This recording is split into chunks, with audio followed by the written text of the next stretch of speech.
সালামু আলাইকুম। অনেকেই বলছেন এই যে যুদ্ধবিরতির কারণে আপনার ইরানের পরাজয় হয়েছে।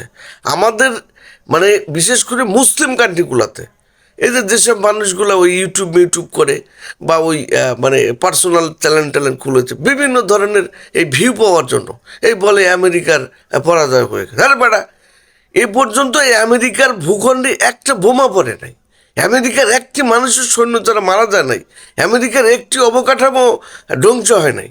তো কীভাবে ইরানে আমেরিকার বিরুদ্ধে জয়লাভ করেছে?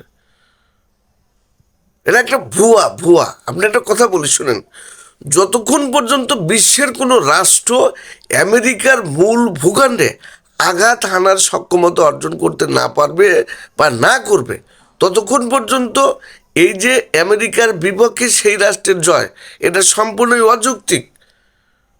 বুঝতে পারছেন?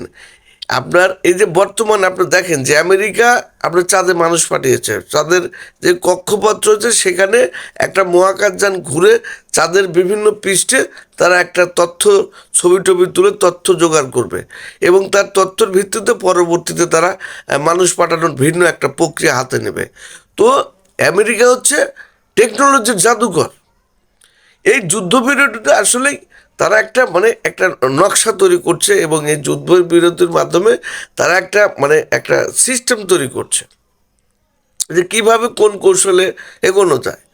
তো আমেরিকার সাথে ইরানের যে মানে জয় হয়েছে এটা সম্পূর্ণই অযৌক্তিক। যতক্ষণ পর্যন্ত ইরান আন্তঃমহাদেশীয় ব্যালিস্টিক মানে পর্যাপ্ত পরিমাণে মজুত করতে না পারবে, তৈরি করতে না পারবে, আমেরিকার ভূখণ্ডে হামলা চালাতে না পারবে, ততক্ষণ পর্যন্ত হয়তো এই ইরান আমেরিকার বিরুদ্ধে জয়লাভ করতে পারবে না। আপনার আমেরিকা মিডল ইস্টের প্রত্যেকটা রাষ্ট্রে ঘাঁটি গেড়েছে, বিশ্বের প্রায় প্রত্যেকটি রাষ্ট্রেই আপনার রয়েছে, আমেরিকার ঘাঁটি রয়েছে। তো ইরান কি পারবে আপনার ওই নর্থ আমেরিকা অথবা আমরা সাউথ আমেরিকা বা মিডল যে আমেরিকা রয়েছে, মধ্য আমেরিকা, সেখানে কোনো রাষ্ট্রে ঘাঁটি গেড়ে সেখানে আমেরিকার ভূখণ্ডে হামলা করে চলে আসা বা টিকে থাকা, এটা কি পারবে? পারবে না।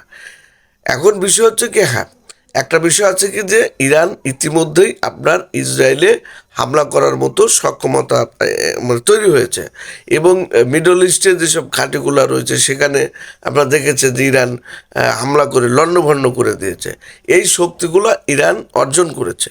এবং আরেকটি বিষয় হচ্ছে হরমুজ প্রণালী, সেখানে তারা অবরোধ করার মতো শক্তি অর্জন, অর্থাৎ আমেরিকা ইরানের কাছে গিয়ে যুদ্ধ করার যে সক্ষমতা সেটা মানে কি বলা যায় যে করবে, সেটার প্রতিরোধ করার জন্য হয়তো ইরান একটা শক্তি অর্জন করেছে।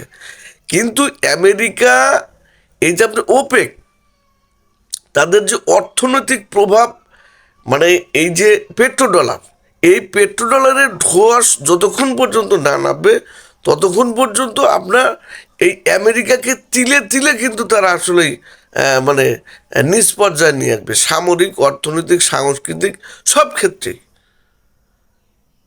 বুঝতে পারছেন? তো আসলে যেসব মানুষগুলো বলেন যে আমেরিকার বিরুদ্ধে ইরানের জয় হয়েছে, সেটা আসলে বলাটা অযৌক্তিক। যতক্ষণ পর্যন্ত ইরানের এই পেট্রোডলারের মানে ধসটা নামে ততক্ষণ পর্যন্ত এটা বলা যাবে না। বুঝতে পারছেন?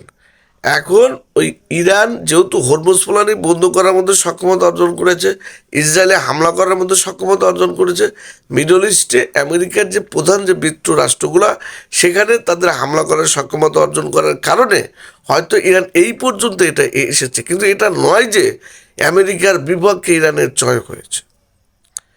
কিন্তু আমেরিকা মনে রাখবে, যতক্ষণ পর্যন্ত অর্থনৈতিক ধস না নামবে ততক্ষণ পর্যন্ত আমেরিকা নানা কূটকৌশলে ইরানকে কিন্তু ছলে বলে শেষ করে দেওয়ার চিন্তা করবে। বুঝতে পারছেন? আরেকটি বিষয়, ইরান যতক্ষণ পর্যন্ত ওই আমেরিকার ভূখণ্ডে আঘাত করতে সক্ষম না হবে, সেই ক্ষমতা যতক্ষণ অর্জন না করবে ততক্ষণ পর্যন্ত হয়তো এই মানে ইরানের জয় হয়েছে এটা বলা ঠিক না। আরেকটি বিষয় হচ্ছে, পরমাণু হামলা এত সোজা না। পরমাণু হামলা করে পৃথিবীতে সেই রাষ্ট্র টিকে থাকা বর্তমানে অনেক টাফ রয়েছে, এত সোজা কথা নয়। সবাই বুঝতে পারছেন? ভালো থাকবেন। আল্লাহ হাফেজ।